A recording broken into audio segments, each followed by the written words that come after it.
Durante os últimos anos da Segunda Guerra Mundial, enquanto o Terceiro Reich se desmoronava nas frentes de batalha e as cidades alemãs eram reduzidas a ruínas sob os bombardeamentos, surgiu um paradoxo difícil de ignorar. No meio do colapso, uma corrida tecnológica tão desesperada quanto ambiciosa acelerou. A liderança nazi optou pelas Wunderwaffen, as armas milagrosas, não apenas como uma promessa de propaganda para sustentar a moral interna, mas como uma tentativa real de mudar o rumo da guerra com avanços técnicos que compensariam a inferioridade material e humana. Desta urgência surgiram protótipos que pareciam ter sido arrancados de um futuro improvável. Interceptores movidos a foguete, asas voadoras com assinaturas de radar reduzidas, sistemas de lançamento vertical, planadores de alta velocidade e conceitos de voo que se situavam na fronteira entre a aeronáutica e a astronáutica. Muitos destes projetos nunca se concretizaram em unidades operacionais. Alguns permaneceram como modelos, outros mal chegaram à fase de testes e vários foram, por fim, destruídos ou ocultados pelos seus criadores com o colapso do Reich. No entanto, os seus planos, componentes e protótipos sobreviveram o tempo suficiente para se tornarem um valioso recurso tecnológico. Após a guerra, os aliados, especialmente os Estados Unidos e também a União Soviética, vasculharam laboratórios, túneis, hangares improvisados e fábricas dispersas para recuperar tudo o que fosse possível: documentação, peças e recursos humanos. Não se tratava apenas de curiosidade, era uma transferência estratégica de conhecimento que iria alimentar o período pós-guerra e a crescente rivalidade tecnológica que se seguiria. Neste universo de projetos extremos, podemos encontrar complexos aterradores, como o inacabado Der Riese, um arsenal subterrâneo onde morreram prisioneiros a trabalhar, ou o Covil do Lobo, um bunker especial para proteger Hitler.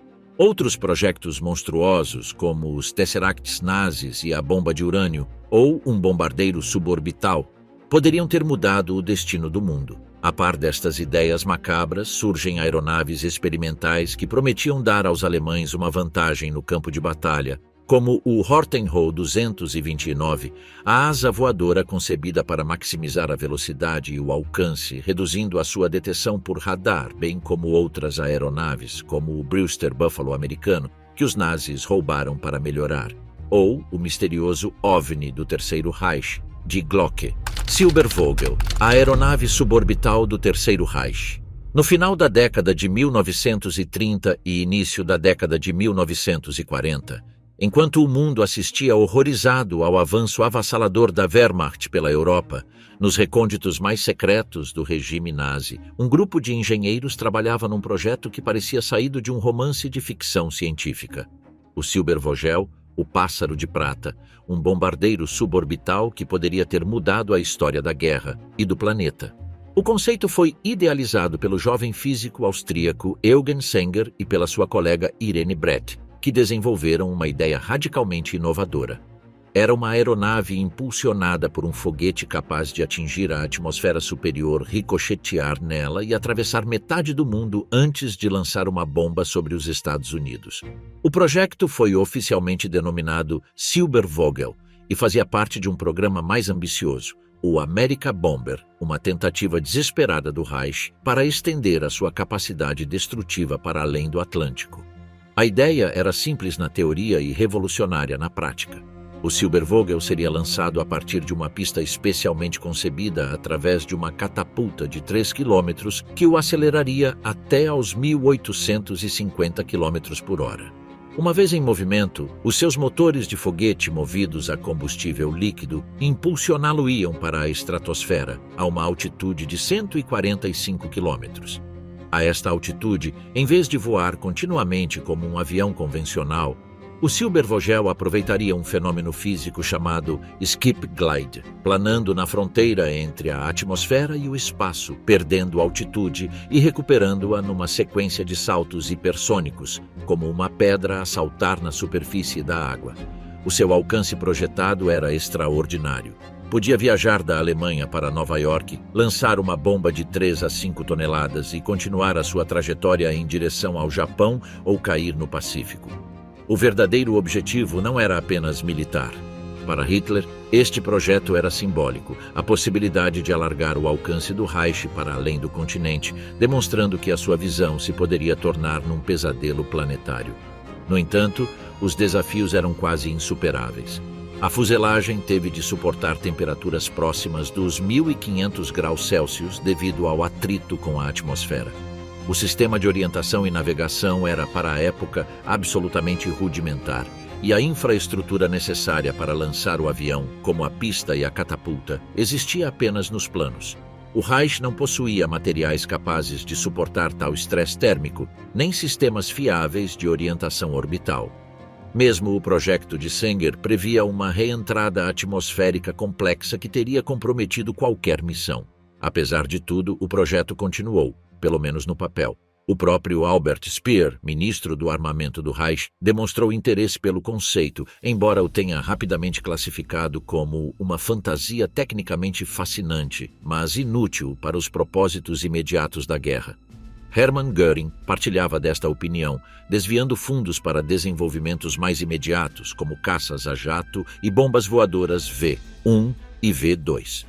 Quando a guerra terminou, os aliados encontraram os documentos de Sanger e Brad em instalações abandonadas no sul da Alemanha.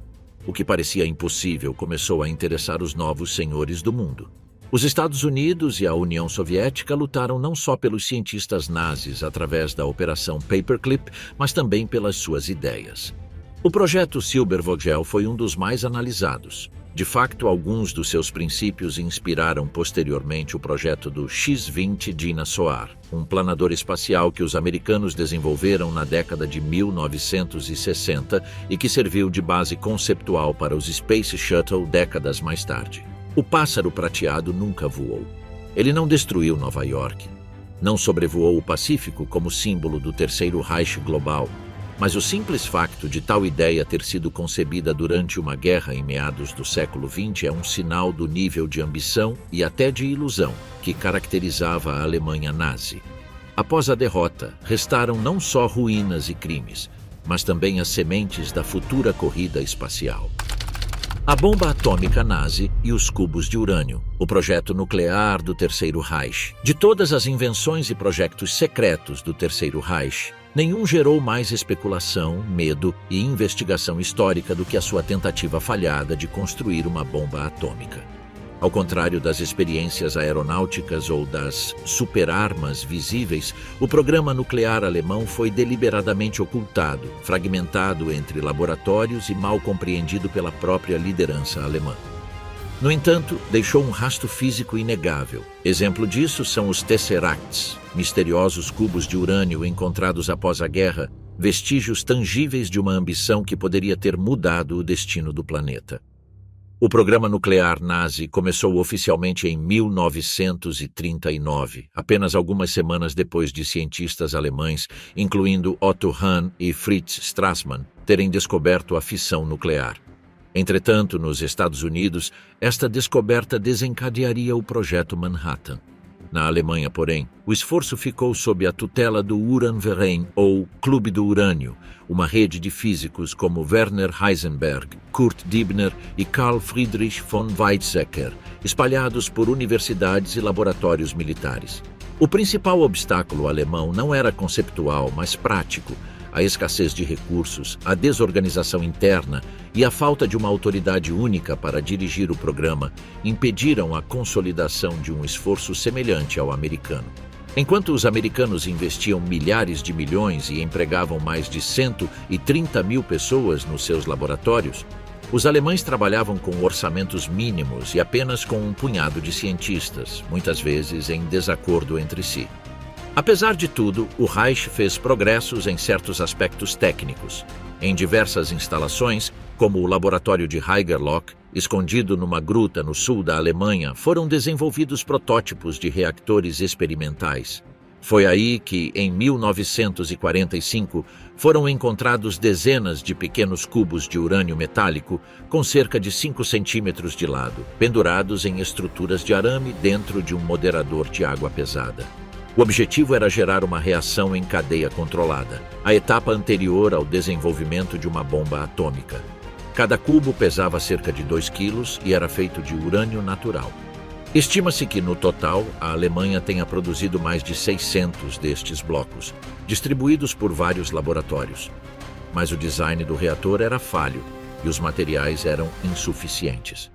Os cientistas alemães nunca conseguiram uma reação autossustentada, enquanto que, em dezembro de 1942, Enrico Fermi e a sua equipa já a tinham alcançado nos Estados Unidos.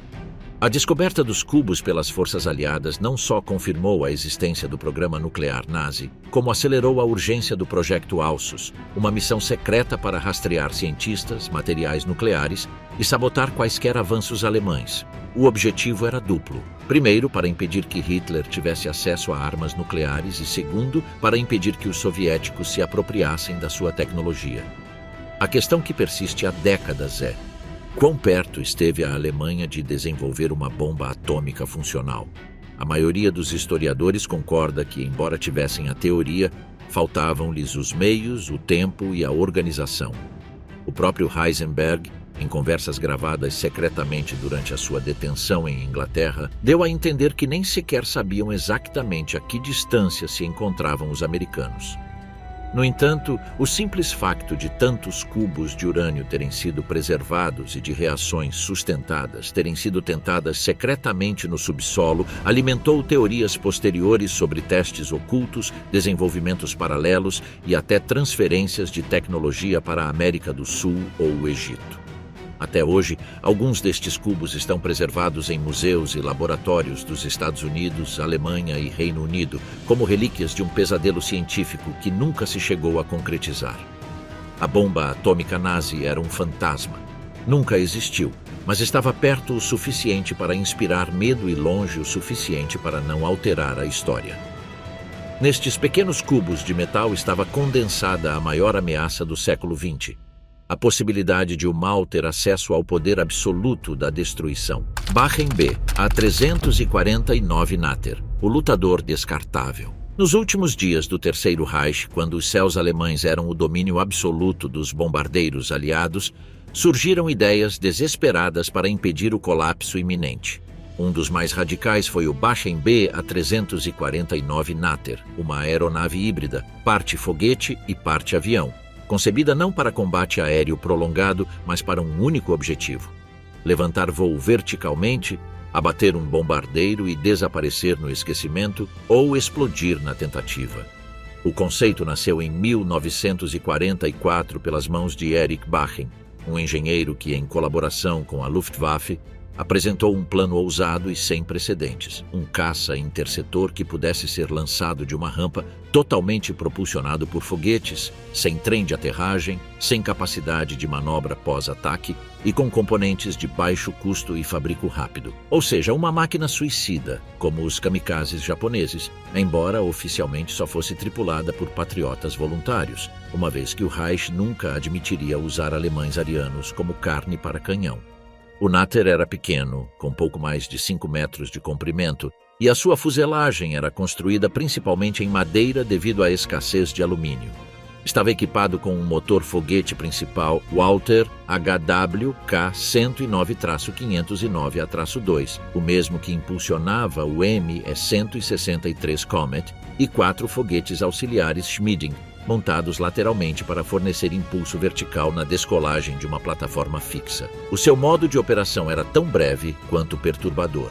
Uma vez lançado na vertical, subia até a altitude dos bombardeiros aliados, alinhava com o alvo e disparava uma salva de foguetes Henschel HS-217 da sua ogiva. Após o ataque, o piloto deveria largar a parte dianteira da aeronave e ejetar-se de paraquedas enquanto o resto da fuselagem se desintegrava ou caía.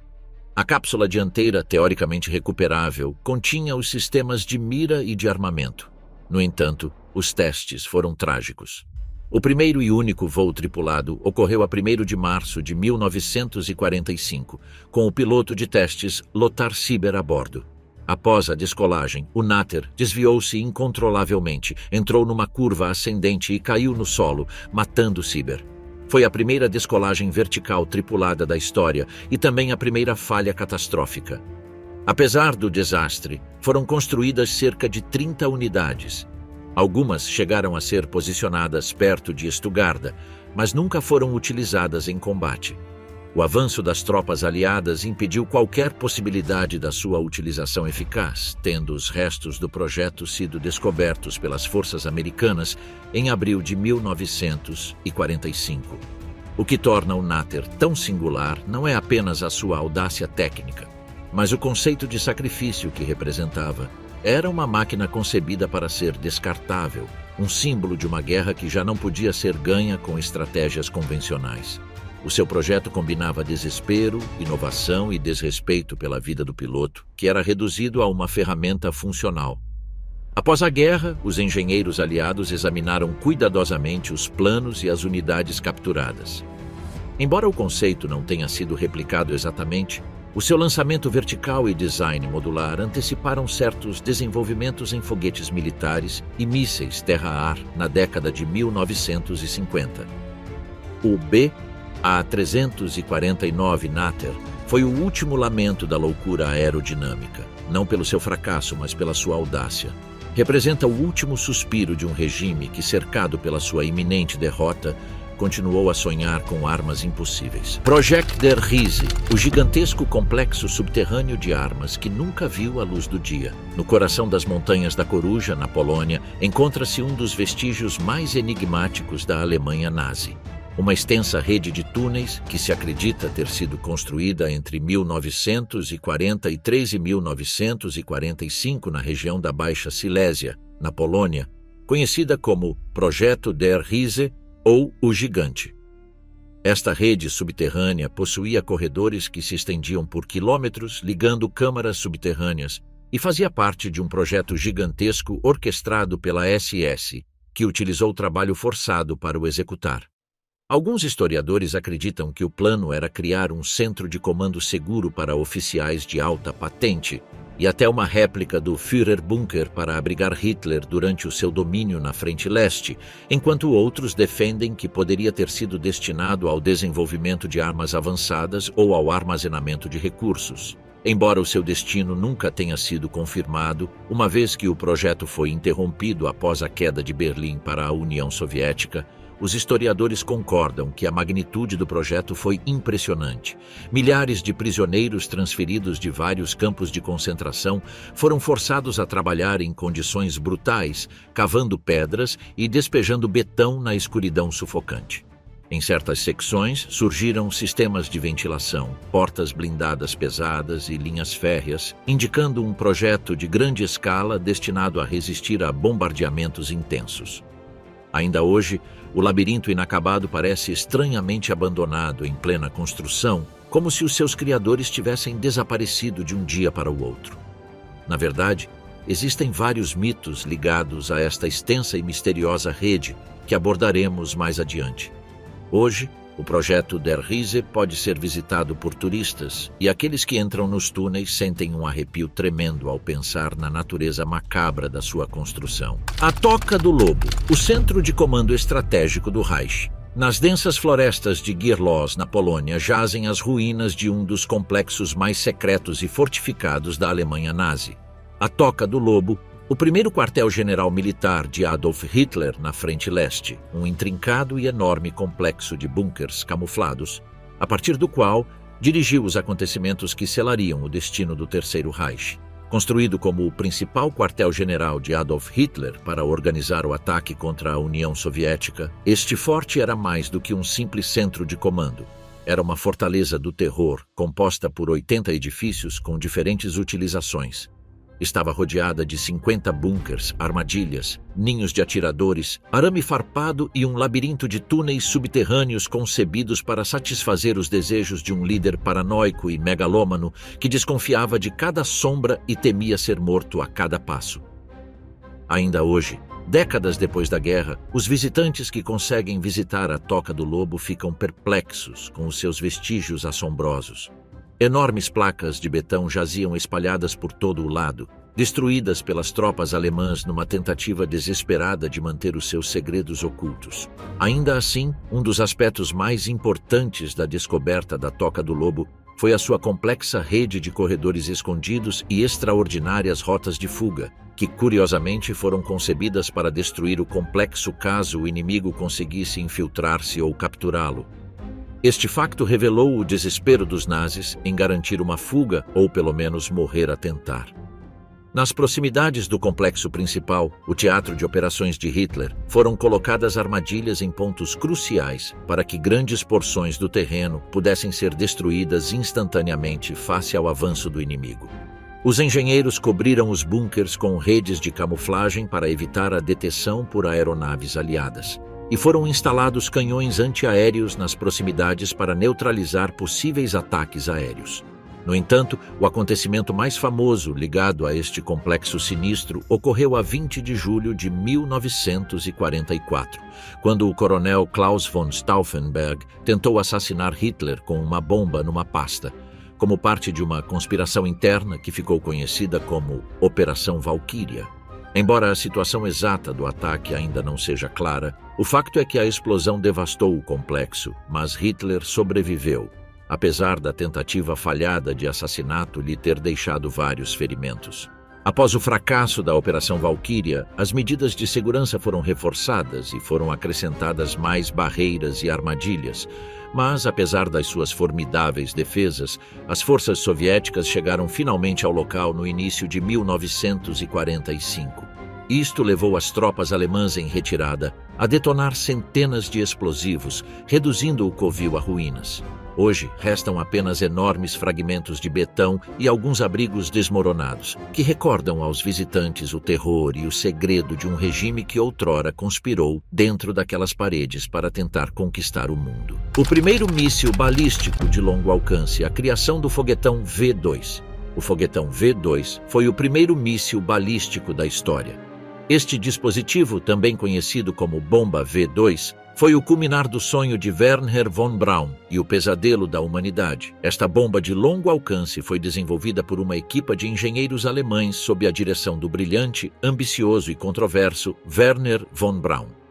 A Vergeltungswaffe 2, ou Arma de Vingança 2, foi o projeto de armamento mais avançado do Terceiro Reich. O seu nome técnico era Aggregat 4, mas ninguém se lembra dela por essa designação. A V2 não era apenas mais uma bomba. Foi o primeiro dispositivo criado pelo homem a sair da atmosfera terrestre e a reentrar nela, causando destruição em massa. Era tecnologia de ficção científica em plena Segunda Guerra Mundial. O míssil tinha 14 metros de comprimento, pesava mais de 12 toneladas e transportava uma ogiva de amatol de 1.000 quilogramas. O seu motor a combustível líquido, à base de etanol e oxigênio líquido, impulsionava-o a uma velocidade superior a 5.700 km por hora, atingindo uma altitude de até 90 km antes de mergulhar no seu alvo a uma velocidade supersônica. E o mais assustador era que não havia forma de o parar. Nenhum caça o conseguia alcançar. O radar era incapaz de o detectar a tempo. Nenhuma bateria antiaérea era eficaz. Quando os cidadãos ouviram a explosão, foi o primeiro e o último sinal de que um foguete V2 tinha sido lançado. Não houve aviso prévio, apenas destruição. O primeiro lançamento operacional ocorreu a 8 de setembro de 1944, sobre Londres. Em segundos, uma cratera abriu-se no solo, corpos foram despedaçados e edifícios ficaram reduzidos a escombros. Era apenas o início. Nos meses seguintes foram disparados mais de 3.000 rockets V2, principalmente contra a Inglaterra, Bélgica e França, causando mais de 9.000 mortes de civis. Tecnicamente, o V2 foi um feito prodigioso. Estava equipado com um sistema de orientação inercial que ajustava a sua trajetória através de giroscópios e servomecanismos. Possuía controlo de direção através de alhetas no bocal e superfícies aerodinâmicas móveis. O seu lançamento exigiu plataformas móveis complexas, uma logística precisa e uma rede de produção distribuída. Mas, mesmo assim, apesar de todas estas dificuldades, o V2 funcionou. E cada disparo era uma declaração do poder destrutivo que o Reich ainda era capaz de exercer. Mas a criação do V2 tem uma história ainda mais negra, o custo humano do seu fabrico. Em vez de utilizarem fábricas convencionais, os nazis optaram por esconder a sua produção em túneis subterrâneos para evitar os bombardeamentos dos aliados. Assim nasceu a Mittelwerk, uma instalação perto de Nordhausen, operada com trabalho escravo a partir do campo de concentração de Dora Mittelbau. Mais de 20.000 prisioneiros morreram na construção dos mísseis, seja por fome, doença, exaustão ou execução. Ironicamente, morreram mais pessoas no fabrico do V-2 do que em consequência do seu impacto em combate. Estrategicamente, o V-2 não alterou o rumo da guerra. A sua precisão era limitada, pois podia desviar-se vários quilômetros do alvo, e o seu custo de produção era astronômico. Cada míssil representava um investimento maciço de recursos e de tempo, chegando a utilizar trabalho escravo. Numa Alemanha já à beira do colapso, lançar mísseis indiscriminadamente contra cidades civis não foi uma vitória. Foi um grito desesperado vindo do túmulo. Mas, noutro sentido, mudou a história. Com o V-2, o mundo viu pela primeira vez que os céus já não ofereciam refúgio, que a guerra podia vir do espaço e que o conhecimento científico, desprovido de ética, se podia transformar num monstro incontrolável. Com o colapso do Terceiro Reich, as potências vitoriosas apressaram-se a capturar não só os mísseis, mas também os seus criadores. Von Braun, juntamente com centenas de engenheiros alemães, foi levado para os Estados Unidos pela Operação Paperclip. Aí, trabalharia em programas de foguetões militares. E mais tarde na NASA, projetando nada mais, nada menos do que o Saturno V, que levaria o homem à Lua. O legado do V-2 é, por isso, tão paradoxal quanto perturbador. Do horror nazi a Apollo 11. Nos seus últimos dias, Hitler sonhava com armas milagrosas que pudessem reverter a derrota. Mas o V-2, por mais revolucionário que fosse, apenas demonstrou o desespero do regime. Era uma obra-prima da engenharia, ao serviço do colapso. Um projétil supersônico, uma sombra fugaz, um raio vertical que cai do céu sem aviso prévio. Messerschmitt M-163 Comet, o caça mais rápido e inútil. Em plena Segunda Guerra Mundial, enquanto os céus da Europa começavam a encher-se de bombardeiros aliados, a Alemanha virou-se para a velocidade como arma. A criação do Messerschmitt M-163 Comet foi a tentativa mais radical de alcançar a superioridade aérea através de uma inovação extrema. Foi o primeiro caça-foguetes do mundo e também o único a entrar em combate. Mas a sua história, embora rápida, foi também tragicamente breve.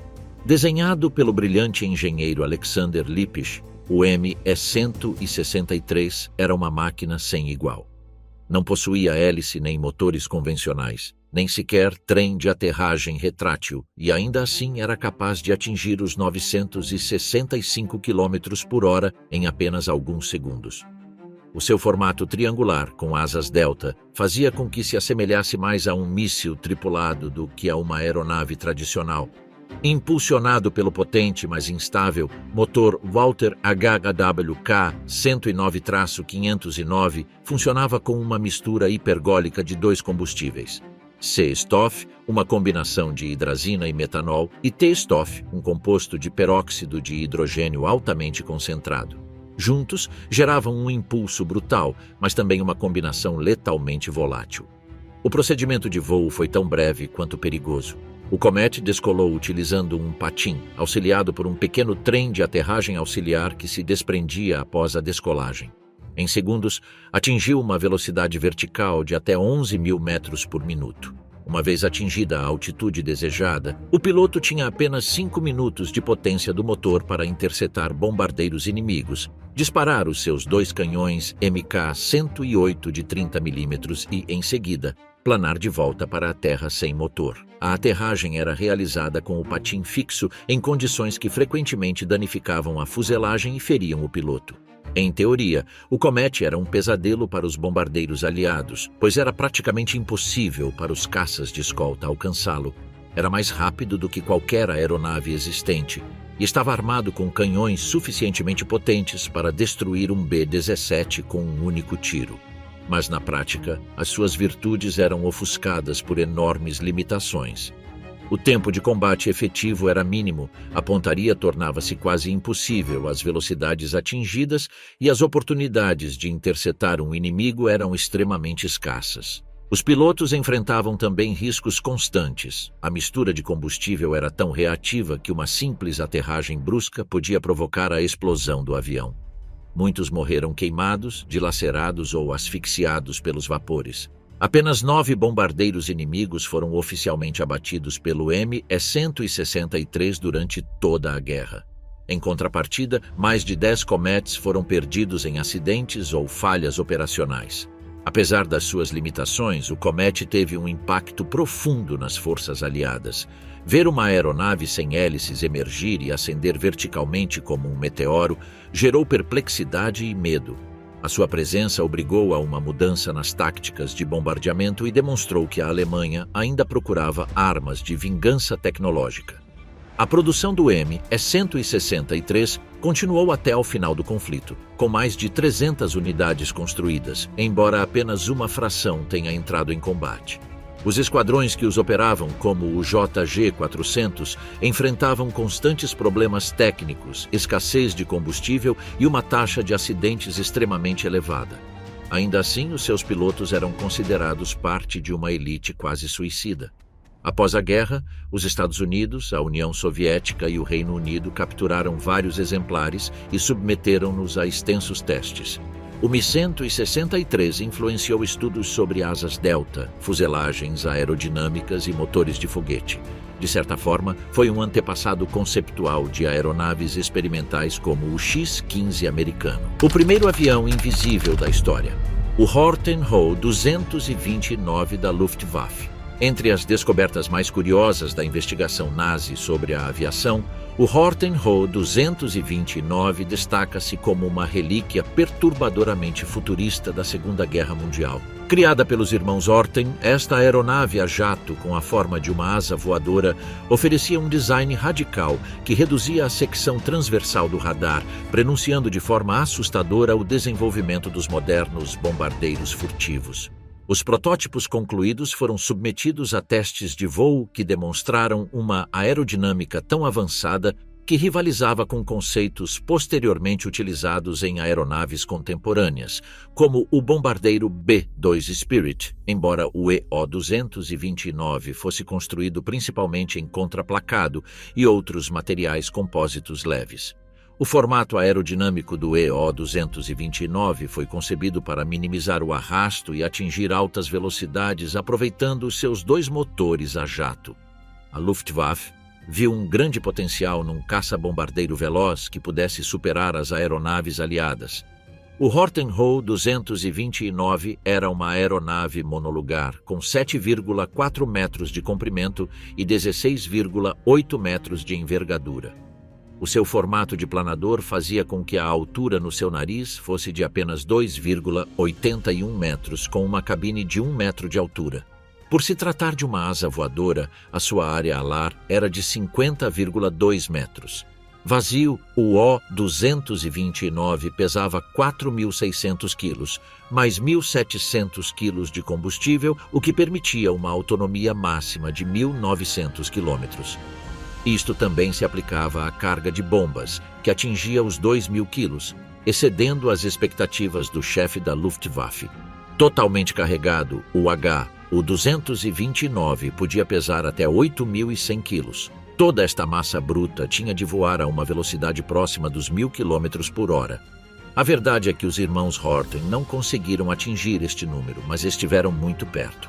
A unidade motriz era composta por 2 motores turbojato Junkers Jumo 004B, que conferiam à aeronave uma velocidade máxima de 960 km por hora, com uma velocidade de cruzeiro de 900 km por hora e um teto de voo de 15.000 metros. Para além das bombas típicas da época, o Ho-229 possuía 2 canhões Mk-108 de 30 mm. O primeiro teste desta maravilhosa arma aérea ocorreu a 1º de março de 1944. O teste foi relativamente bem sucedido, embora o projeto tenha apresentado alguns problemas que dificultaram a tarefa do piloto. Para além da madeira, foram utilizadas ligas metálicas leves para evitar a resistência ao vento, melhorando também a sua indetectabilidade ao radar. A 2 de fevereiro de 1945, a versão final do HO-229 foi testada, mas uma tragédia atingiu o protótipo. Um dos motores parou em pleno voo e o piloto teve de realizar uma manobra milagrosa para salvar a sua vida e a aeronave. Apesar disso, o desenvolvimento continuou. Os aliados batiam às portas de Berlim e os nazis procuravam uma arma salvadora, mas ela nunca chegou. O Horten H, o 229, nunca saiu dos hangares para se juntar à luta. O regime de Hitler caiu mais cedo.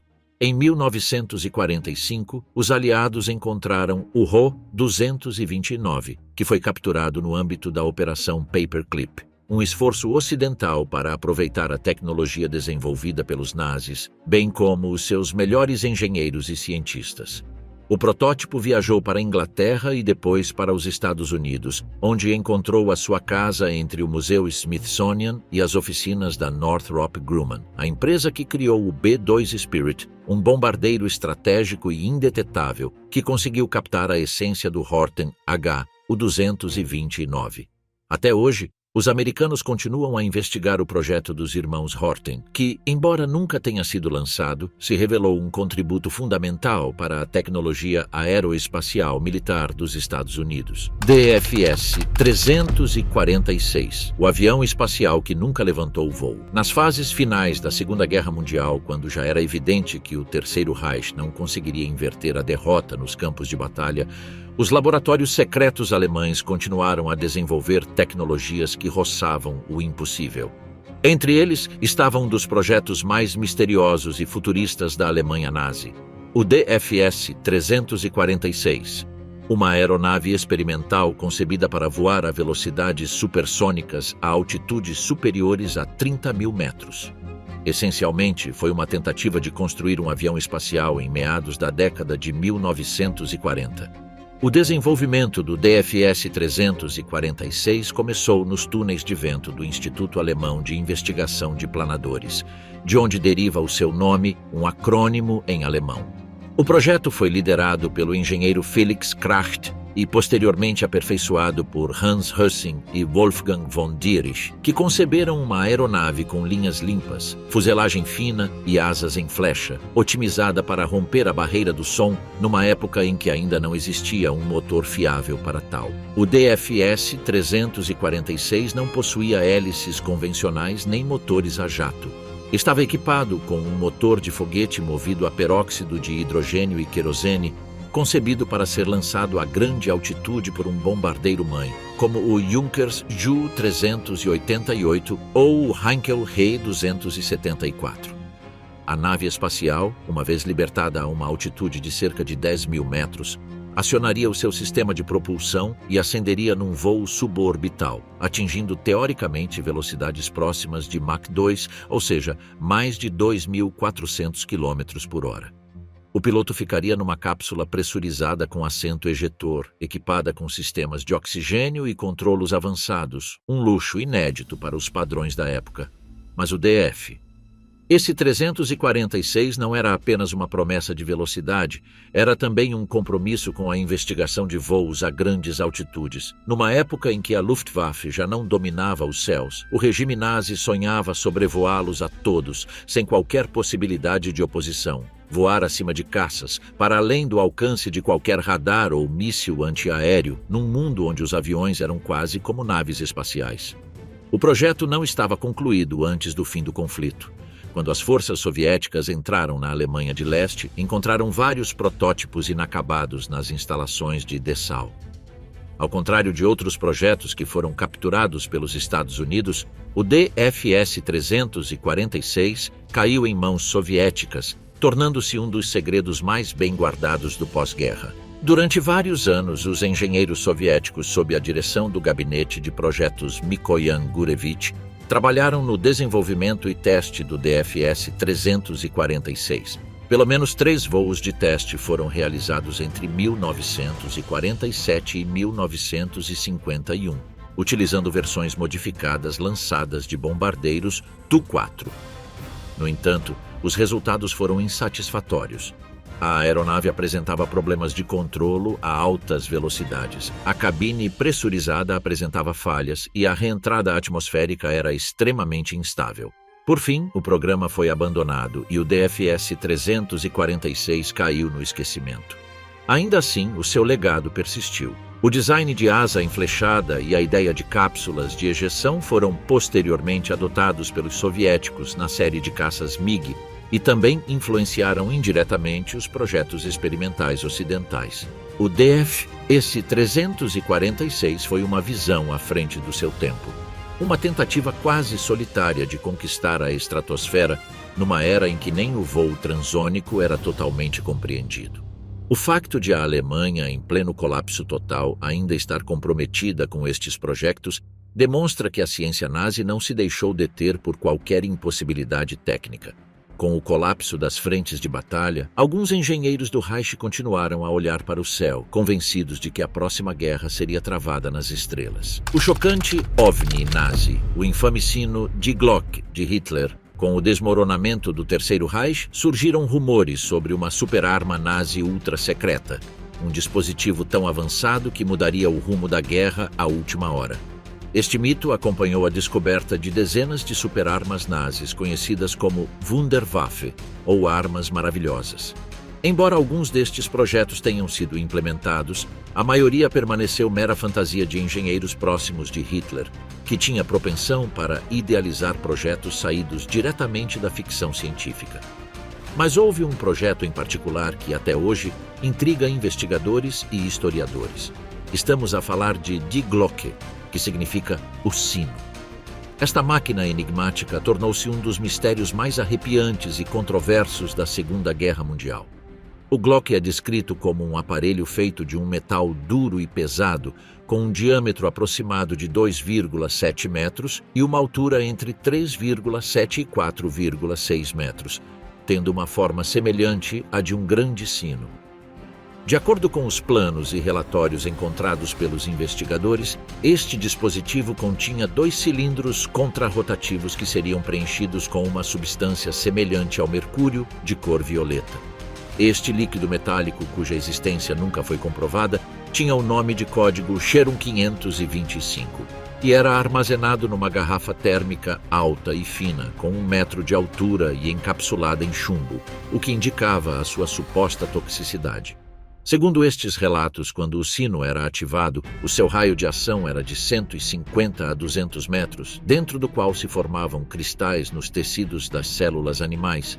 O sangue gelatinizava e separava-se, enquanto as plantas se decompunham numa substância semelhante à gordura.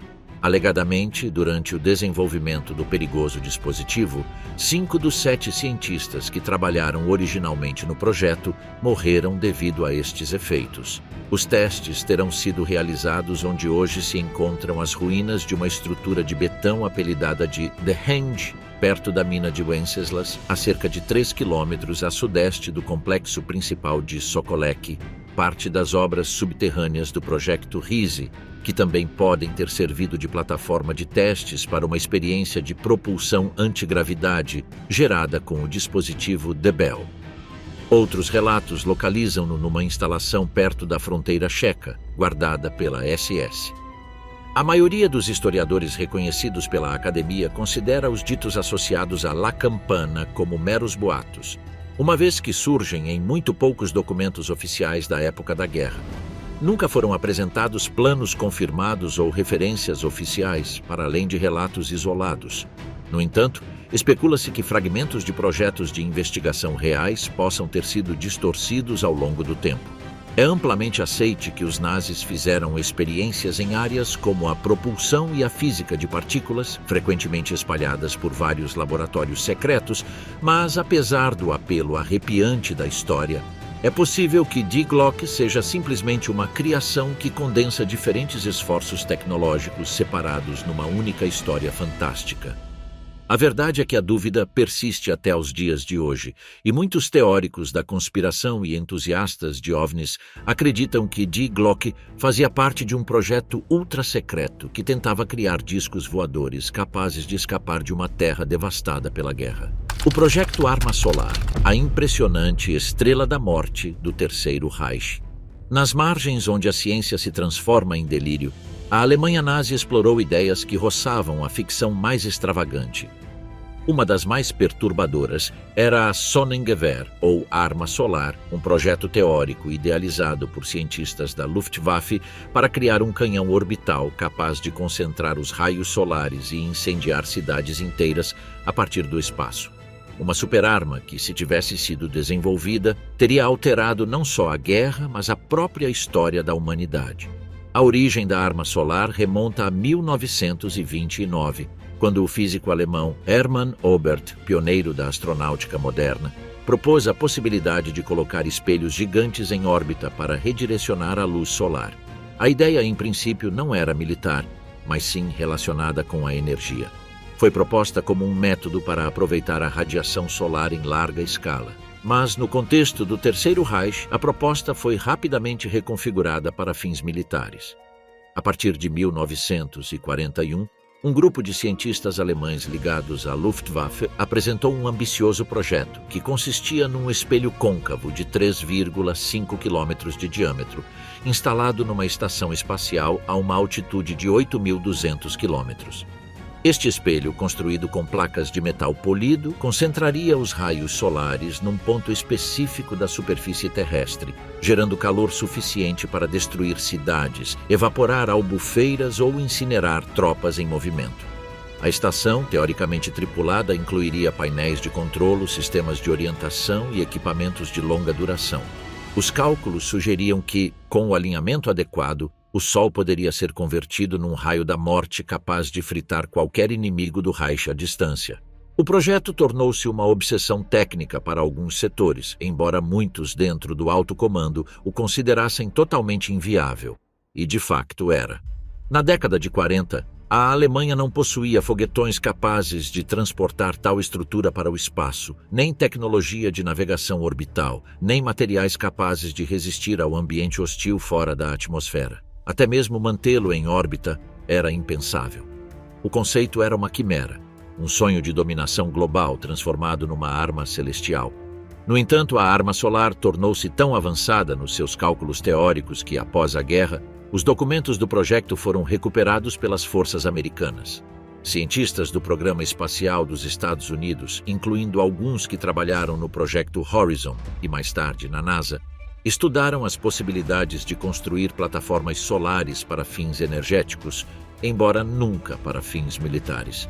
Em 1945, a revista Life publicou um artigo sensacionalista que falava da arma solar como se esta tivesse sido uma ameaça real.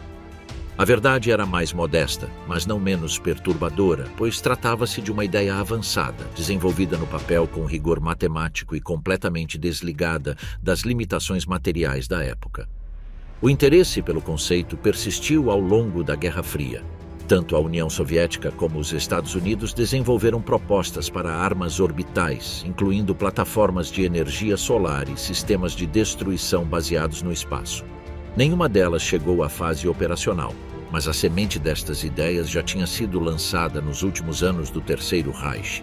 A Sonnengewehr não foi construída nem causou qualquer destruição, mas a sua própria concepção revela uma mentalidade complexa que, perante a sua destruição iminente, preferiu imaginar o controle absoluto do planeta a partir do céu.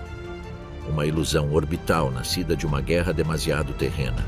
O Krumlauf, o cano curvo para disparar sem se expor. Entre as invenções mais estranhas, mas mais pragmáticas, do arsenal nazi está o Krumlauf, um acessório para espingardas que parecia saído de um desenho animado, mas que respondia a uma necessidade real no campo de batalha: disparar sem se expor. Era um cano curvo, uma extensão de metal que se acoplava à espingarda de assalto Sturmgewehr 44, permitindo ao soldado disparar em ângulo, quer de um canto, de uma trincheira ou de dentro de um veículo blindado. A ideia surgiu em 1943, quando o alto comando alemão começou a observar as devastadoras baixas sofridas pelas suas tropas em combates urbanos, sobretudo em frentes como Stalingrado. Virar uma esquina, debruçar-se para fora de uma janela ou avançar numa trincheira estreita podia significar a morte instantânea. Era necessário conceber um sistema que permitisse o combate sem expor o soldado ao fogo inimigo direto. A empresa Waffenfabrik Karl Walter GmbH foi encarregada de desenvolver a solução. Era um acessório tubular acoplável, inicialmente feito de aço reforçado, que curvava o cano da espingarda num ângulo entre os 30 graus e os 45 graus. Foram concebidas diversas versões: o Krumlauf 30, destinado à infantaria, o Krumlauf 45, para operações com tanques, e uma versão experimental de 90 graus, que foi rapidamente descartada devido à sua inutilidade prática. O sistema incluía um pequeno espelho periscópico montado sobre a mira da arma, permitindo ao soldado ver o que estava do outro lado de uma parede ou atrás de uma esquina. Em teoria, isto possibilitava disparos relativamente precisos sem expor o soldado diretamente. Na prática, porém, a invenção revelou-se repleta de complicações.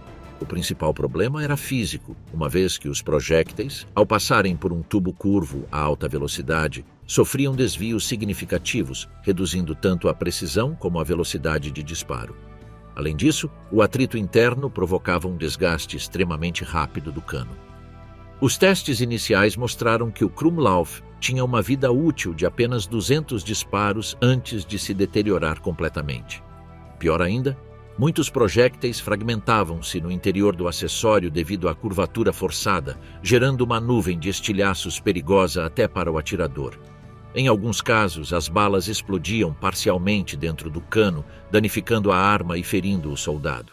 Apesar destas limitações, mais de 500 unidades foram fabricadas e entregues principalmente a tripulações de tanques e esquadrões de assalto urbano.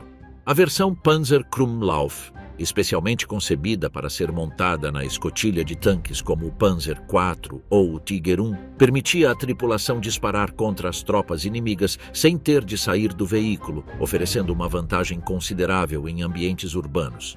O Krumlauf não alterou o rumo da guerra, nem se tornou um acessório produzido em massa, mas demonstra a disponibilidade do regime nazi para experimentar até os princípios mais básicos da balística para obter vantagem em combate.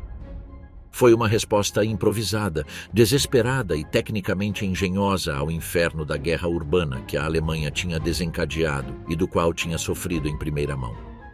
Após a guerra, alguns destes dispositivos caíram em mãos aliadas e foram estudados com interesse, embora não tenham sido replicados. A sua utilidade prática era tão limitada quanto a sua durabilidade mecânica. Durante a Guerra Fria, Israel, Coreia do Sul e Estados Unidos reviveram brevemente o conceito em versões modernas para operações antiterroristas, mas sempre como uma curiosidade experimental.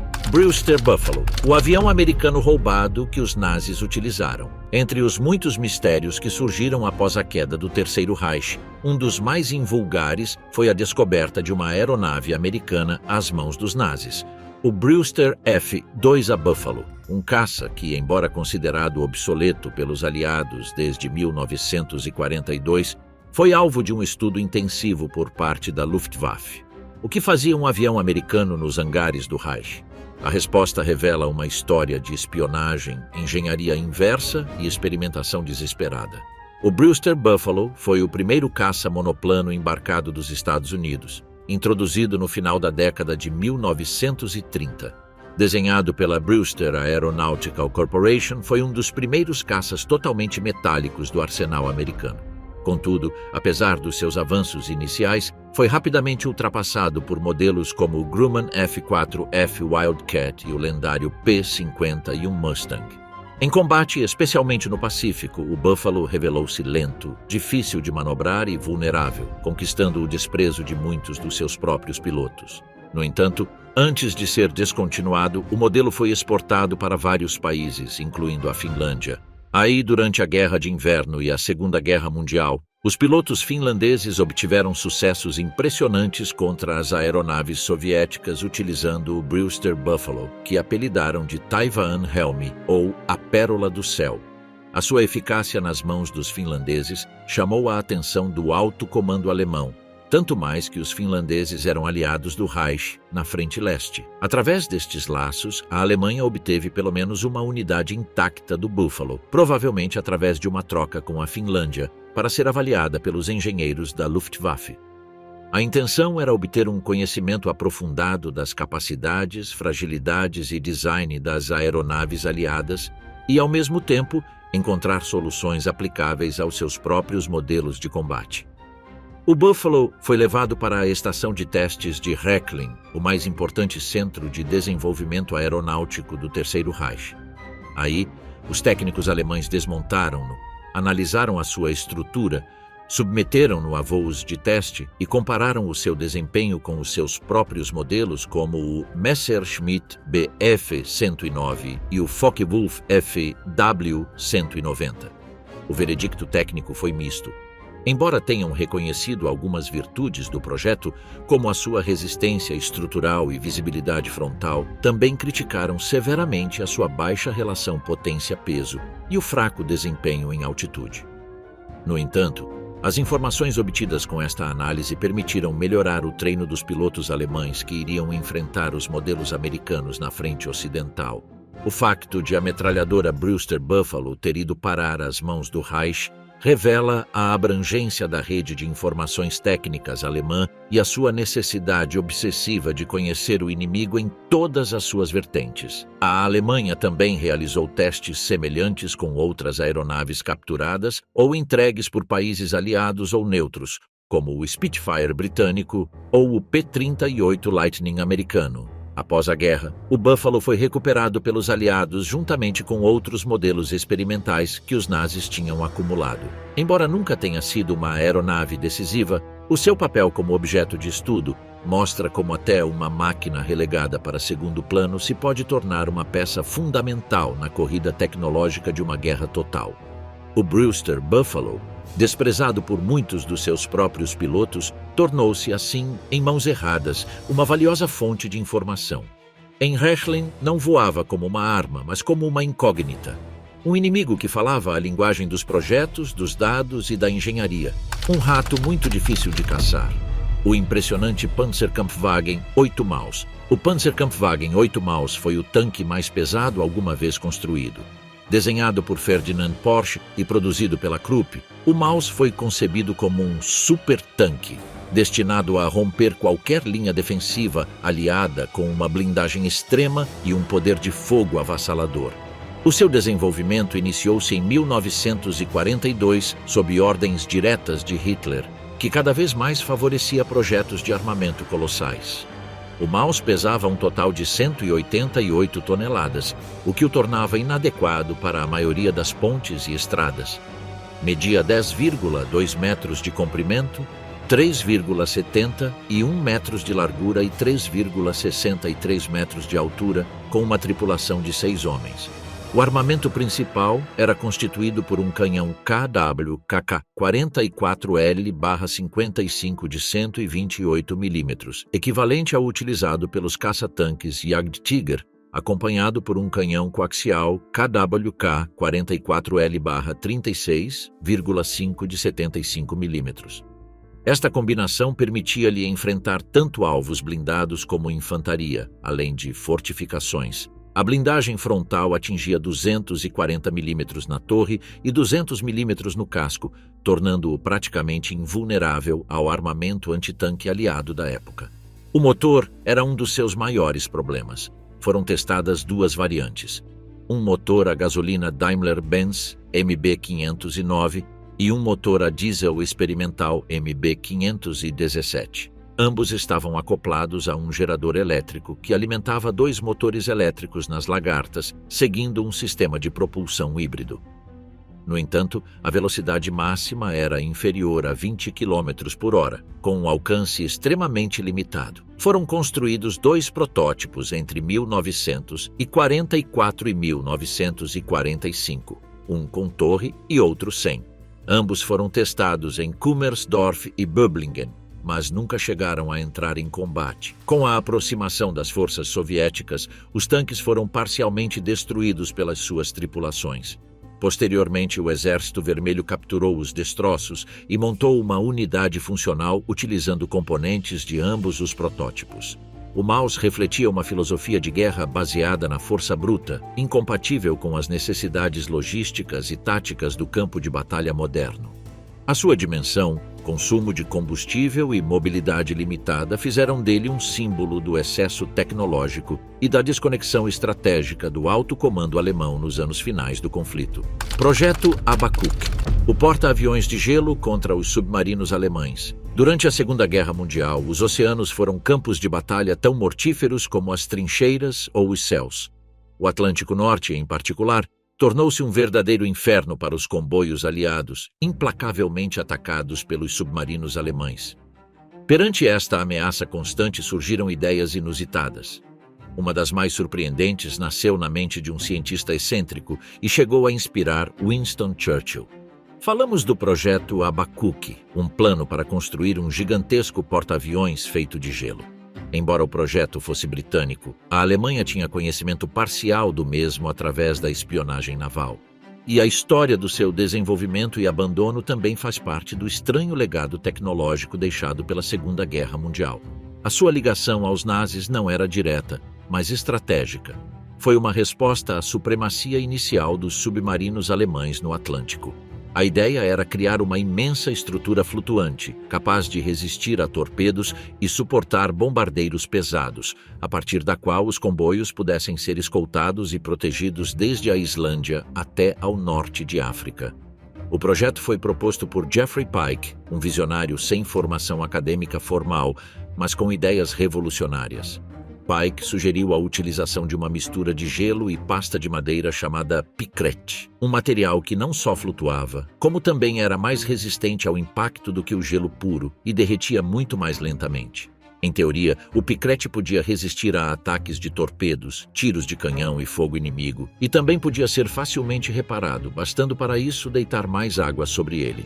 O projeto final previa uma plataforma com mais de 600 metros de comprimento e 90 metros de largura, com uma tripulação de mais de 3.000 homens, motores elétricos para movimentação a baixa velocidade e hangares internos para dezenas de aeronaves. Mas a construção era complexa. Manter o picrete congelado no mar exigia um sistema de refrigeração interna contínuo. Além disso, o seu peso total ultrapassava os 2 milhões de toneladas. Em 1943, foi construído um protótipo no Lago Patrícia, em Alberta, no Canadá. Tinha apenas 18 metros de comprimento, mas serviu para demonstrar que o material funcionava e era viável em pequena escala. No entanto, cedo começaram a surgir problemas. O custo logístico era astronômico, a refrigeração contínua era insustentável e os avanços dos aliados nos porta-aviões convencionais tornaram desnecessário o desenvolvimento de um colosso de gelo. Simultaneamente, o Terceiro Reich já começava a perder a Batalha do Atlântico devido ao radar, às escoltas aéreas e ao aumento da produção naval aliada. Consequentemente, o Habacuque foi cancelado em 1944. O protótipo canadiano foi abandonado e, com o tempo, desapareceu silenciosamente. O projeto Habacuque nunca foi divulgado ao público durante a guerra. Foi desclassificado décadas mais tarde, tornando-se uma anedota fascinante sobre o engenho e o desespero dos aliados. Embora concebido pelos britânicos, representa uma forma indireta de resposta às capacidades técnicas e destrutivas do inimigo nazi, particularmente ao poder dos seus submarinos, que dominaram os oceanos com letalidade durante os primeiros anos do conflito. Hoje, o Habacuque é recordado como uma das ideias mais improváveis de toda a guerra. Uma mistura de ciência, gelo e fé cega no impossível. Um porta-aviões congelado, idealizado no meio de uma guerra devastadora. Balões incendiários nazis, a arma de ar quente que atravessou fronteiras. Nos últimos anos do Terceiro Reich, enquanto as bombas aliadas choviam sobre Berlim e a frente leste entrava em colapso, alguns sectores do alto comando nazi voltaram a sua atenção para uma estratégia que parecia primitiva, mas continha potencial subversivo. Balões incendiários. Inspirada em parte pelas antigas tecnologias orientais e pelas modernas experiências japonesas, a Alemanha desenvolveu um sistema de balões carregados com explosivos e materiais incendiários que, transportados por correntes de ar, podiam atingir território inimigo sem necessidade de pilotos ou aviões. Embora o projeto não tenha atingido a escala do programa japonês Fugō, que lançou mais de 9.000 balões contra os Estados Unidos, os balões incendiários nazis foram de facto implantados experimentalmente na Europa. O objetivo era utilizar balões cheios de hidrogênio ou hélio para transportar cargas incendiárias, minas aéreas ou engenhos de propaganda, aproveitando as correntes de ar sobre o Canal da Mancha ou até, segundo alguns documentos, tentando chegar à Escócia ou ao norte de África. Os balões foram construídos com materiais leves, como papel encerado ou celuloide, e a sua sustentação foi obtida com recurso ao hidrogênio, uma solução perigosa, mas acessível, dada a escassez de hélio. O sistema de navegação era completamente passivo e os balões eram simplesmente libertados em dias específicos, quando as condições de vento eram favoráveis. Algumas incluíam mecanismos de temporização rudimentares que libertavam os explosivos após um tempo de voo estimado, enquanto outras simplesmente transportavam a carga fixa até ao impacto.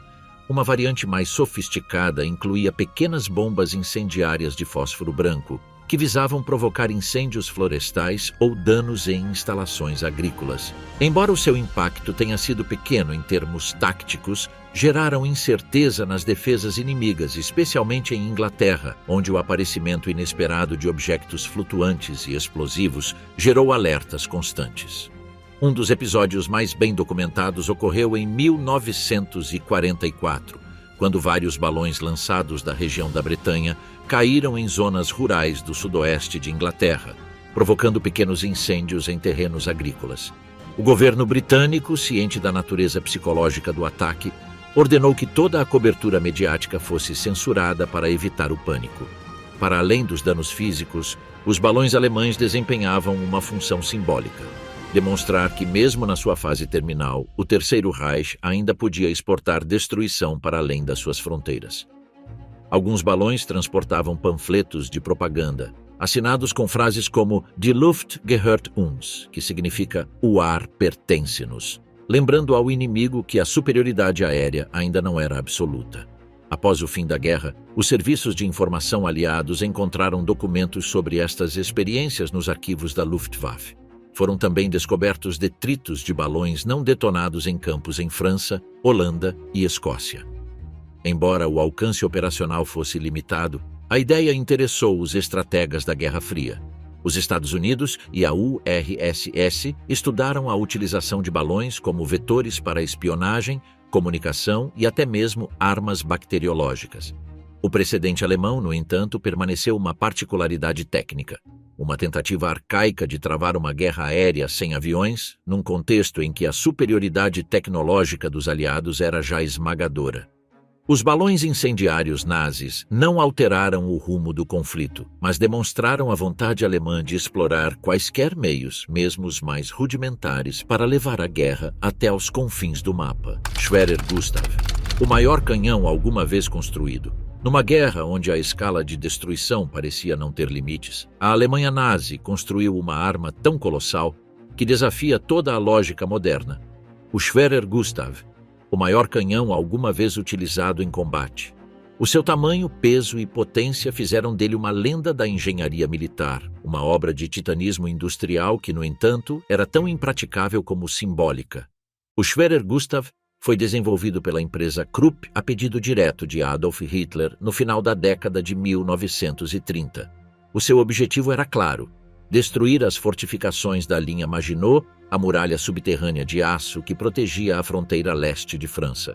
Isto exigia uma arma capaz de perfurar paredes de betão com 7 metros de espessura ou placas de aço com 1 metro de espessura.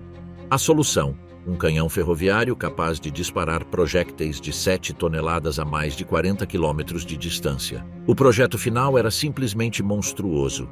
O canhão Gustav pesava 1.350 toneladas, media 47 metros de comprimento e disparava projéteis de calibre 800 milímetros, ou seja, maiores que um homem adulto, utilizando uma carga explosiva que atingia um alcance efetivo de 30 quilômetros. O seu poder era tal que, ao impactar, os projéteis podiam penetrar mais de 10 metros de solo antes de detonar. Mas toda esta força teve um preço. A montagem do canhão exigiu carros especiais de bitola dupla, mais de 2.000 homens e várias semanas de preparação. O Gustav só conseguia mover-se sobre carros retos, e o seu alcance de tiro era limitado pelo que o seu sistema de curvas ferroviárias permitia. Em síntese, era uma arma estacionária, gigantesca e vulnerável. A sua única participação ativa foi em 1942, durante o cerco de Sebastopol, na Crimeia. Aí disparou cerca de 48 projéteis num ataque de artilharia que destruiu bunkers subterrâneos depósitos de munições e uma base naval. O resultado foi devastador, mas com um enorme custo logístico. Após a utilização, o canhão exigia uma manutenção constante e o desgaste no tubo de aço era tão grande que só conseguia disparar cerca de 100 tiros antes de ter de ser substituído. Um segundo protótipo, o Dora, foi construído e enviado em direção a Stalingrado, mas nunca chegou a entrar em combate. A guerra móvel, rápida e aérea fez do Gustav um dinossauro tecnológico, uma besta do passado presa numa guerra do futuro. Para o proteger dos bombardeamentos, o Gustav foi camuflado com lonas e redes, mas o seu tamanho tornava-o vulnerável a ataques aéreos. No final do conflito, ambos os canhões foram destruídos pelas próprias forças alemãs para evitar a sua captura. Os aliados encontraram destroços do Gustav perto de Auerbach, na Saxônia, em abril de 1945. As suas peças foram examinadas por especialistas soviéticos e americanos, mas o conceito foi rapidamente descartado na era do poder aéreo e das bombas guiadas. No entanto, o Schwerer Gustav deixou uma marca indelével na história militar. Não pela sua eficácia, mas pelo que representava. A vontade de construir a arma mais colossal, independentemente da sua utilidade real, foi uma declaração de poder, uma ameaça visual em vez de estratégica, uma mistura de engenharia e propaganda.